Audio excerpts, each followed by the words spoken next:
नमस्कार. जगाचा इतिहास मराठीतून या यूट्यूब चॅनलवर आपले स्वागत आहे. माझे नाव पुष्कर सुनील कुलकर्णी आहे.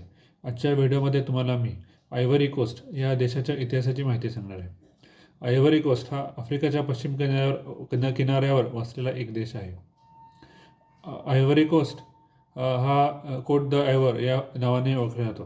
हे फ्रेंच भाषेत आयव्हरी कोस्टला कोट द आयव्हर या नावाने ओळखले जाते. याचा इतिहास हजारो वर्ष जुना आहे. आयव्हरी कोस्टमध्ये सुरुवातीला ज्या आदिवासी जमाती राहत होत्या त्या विविध प्रकारचे लाकडी कोरीव काम केलेले मुखवटे घालत असत, ते वापरत असत. इसवी सनाच्या 12व्या शतकात आयव्हरी कोस्टवर माली साम्राज्याने आपले आधिपत्य निर्माण केले. हे आधिपत्य सुमारे 500 वर्ष टिकून होते. इसवी सन 1711 साली कॉंग साम्राज्याची स्थापना कॉंग नावाच्या शहरात झाली. कॉंग येथे आदिवासी जमातीने माली साम्राज्याचा पराभव केला व काही काळ सुमारे 100 वर्ष तेथे राज्य केले. इसवी सनाच्या 18व्या शतकापर्यंत कॉंग साम्राज्याने आपले वर्चस्व तेथे अबाधित ठेवलेले होते.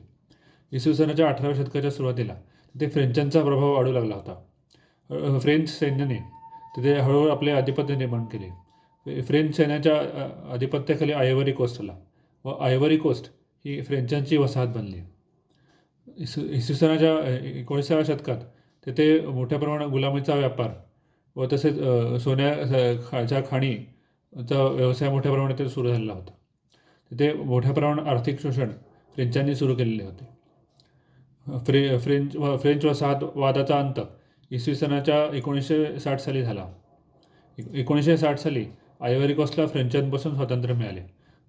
तोपर्यंत अनेक आफ्रिकी देशातील मध्ये स्वातंत्र्याच्या चळवळी सुरू झालेल्या होत्या. तशाच त्या आयव्हरी कोस्टमध्ये स्वातंत्र्य चळवळीला 1960 साली यश आले व आयव्हरी कोस्टला 1960 साली फ्रान्सपासून स्वातंत्र्य मिळाले. मात्र तेथे फ्रेंच सैन्याचा प्रभाव बरीच वर्ष टिकून होता. आयव्हरी कोस्ट हा गरीब अविकसित देशांपैकी एक मानला जातो. स्वातंत्र्यानंतरही आयव्हरी कोस्टमध्ये अनेक वर्ष राजकीय अस्थिरता होती. आयव्हरी कोस्ट हा हळूहळू प्रगतीच्या वाटेवर जात आहे. माझा व्हिडिओ तुम्हाला आवडला असेल तर लाईक करा, शेअर करा किंवा सबस्क्राईब करा. धन्यवाद.